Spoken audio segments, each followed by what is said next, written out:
Water. It matters. For the land, for the people. In May 2021, the government announced an investment for an innovative iwi-led initiative to improve the resilience of Te Hiku whānau during times of drought.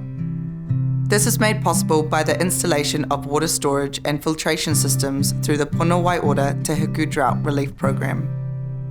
The program has significantly improved water conservation, and communities have deepened their appreciation of water as an elemental life force, vital for the survival of whānau, hapu and iwi.